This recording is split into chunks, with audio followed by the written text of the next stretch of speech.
What's up? What's up, everybody? Welcome back to our channel. Thank you all for watching. If you're not yet subscribed to our channel, please go ahead and hit the subscribe button below. What's today's topic?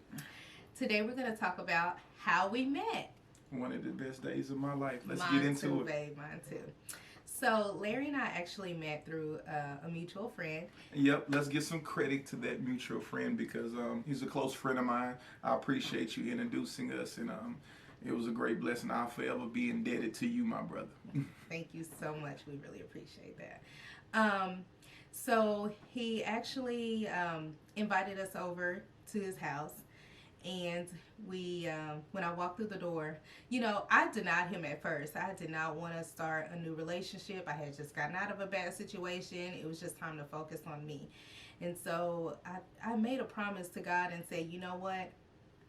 I am going to make you my sole priority. I'm going to devote my life and everything I have to you and not focus on a man.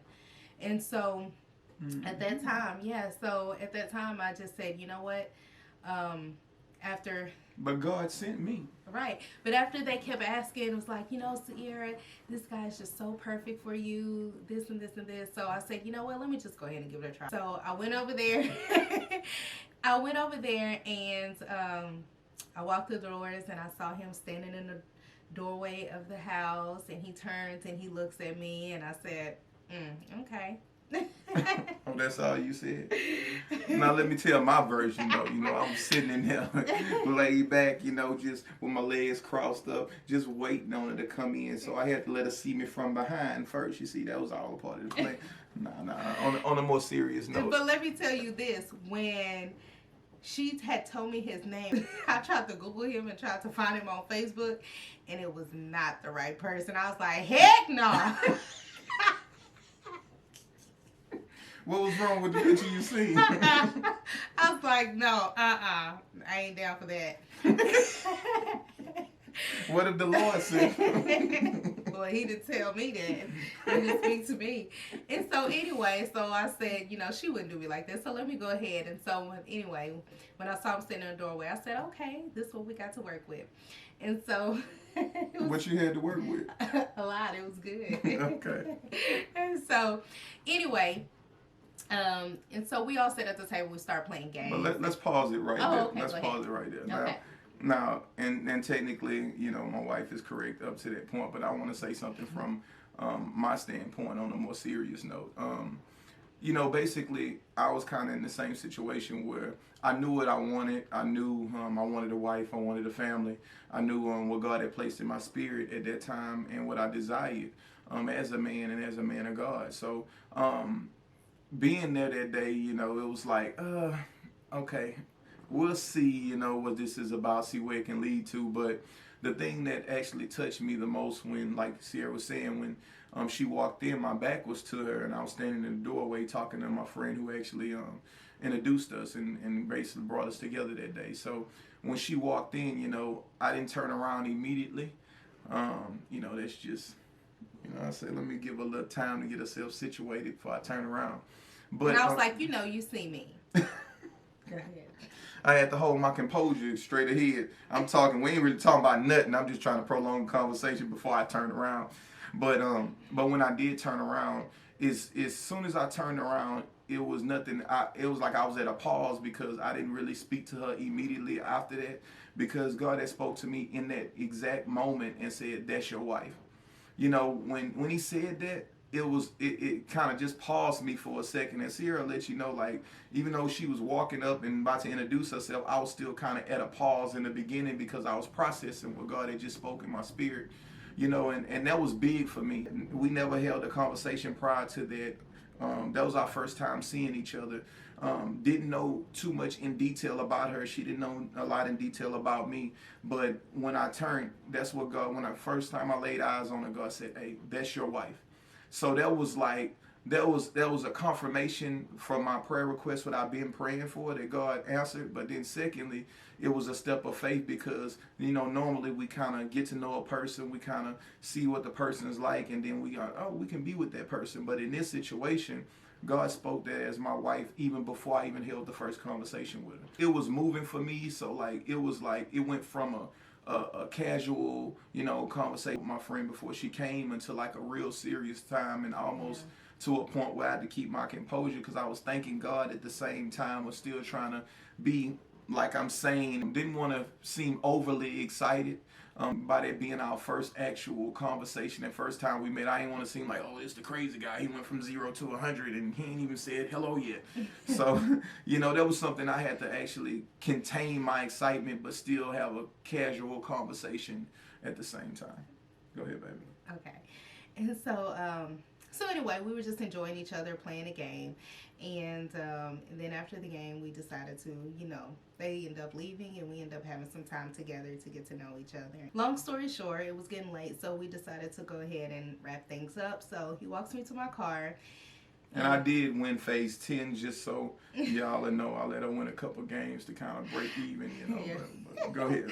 He walks me to my car and just say, go ahead and just call me when you make it in safely. Did I call him and let him know I made it in safely? No, I didn't.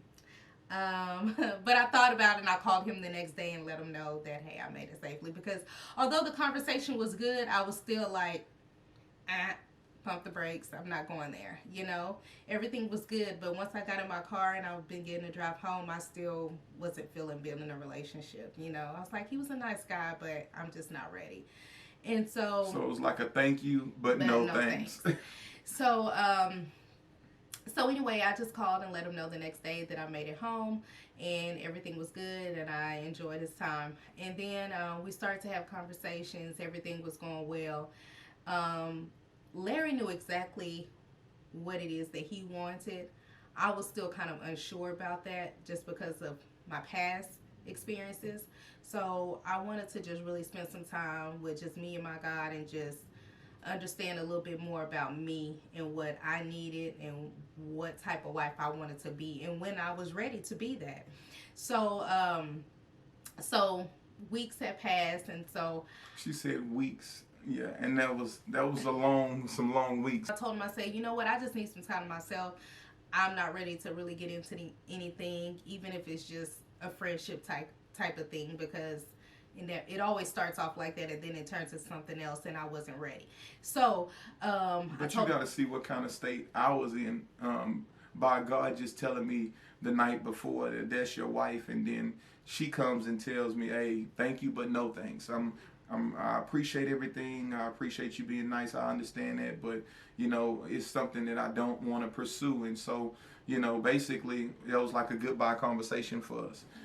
So just hearing God say that, and then still having to believe that after the conversation we had, that was a trying time, but I still had to trust God in it.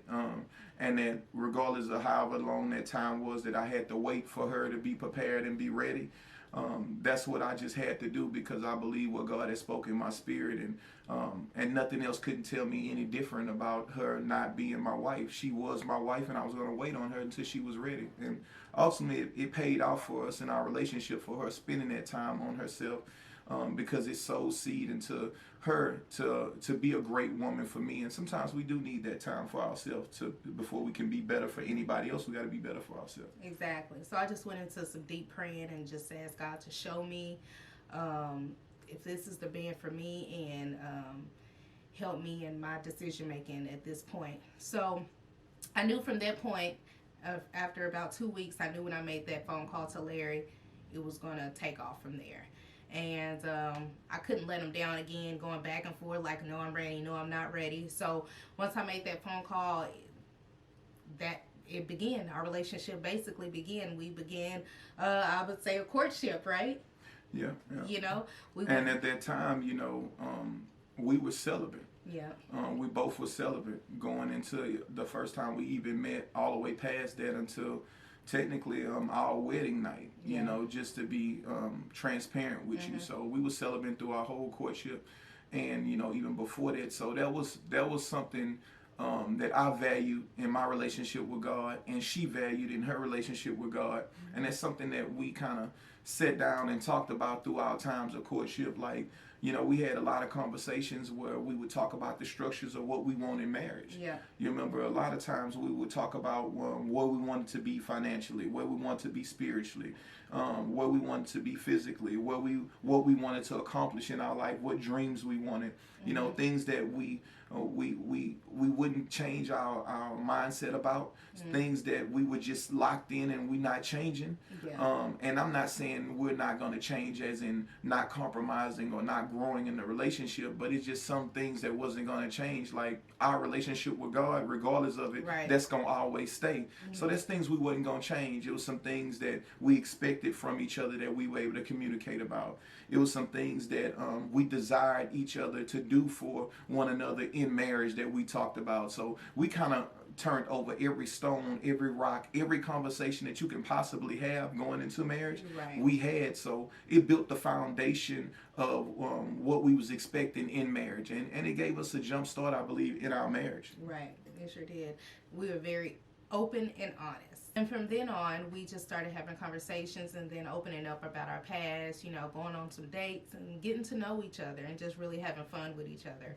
I think one of the key things too, before we go forward, you know, by us being celibate in our whole time of dating before we were married and all of that, you know, it was just, I believe, some key things that we had to actually do, you know, to make sure that we stay faithful to God, but also allowing us to get to know each other. You know, if you remember, a lot of times, like, you know, if I was to come over and we was to have dinner or something like that, you know, it's just certain things that we had already positioned ourselves not to do. Like Sierra wouldn't walk around the house in short shorts, or she wouldn't walk around the house in a thong or nothing like that in front of me, because I don't care how holy we are as men of God, you know, it that can entice us. You know, even that we want to stay true to our relationship with God and we want to hang in there, we want to do right by God.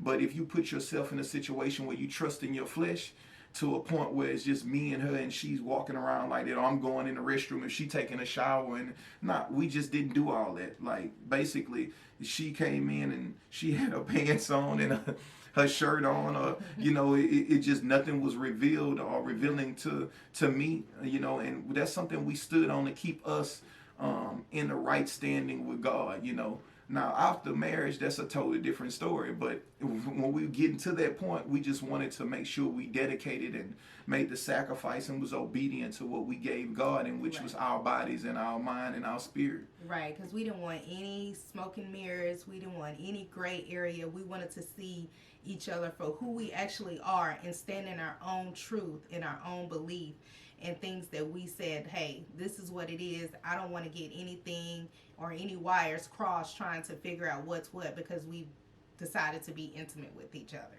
Yeah, sex does complicate things. It does. Exited out our courtship, and we was able to focus on one another, which technically, I believe, blessed our marriage in the long run. Awesome. So thank y'all for listening. Thank y'all again for joining with us today. Hit that subscribe button if you haven't hit that subscribe button yet, and make any comments that you want to make. And we'll see you next week. Thank you again. Bye-bye. Bye. We love y'all.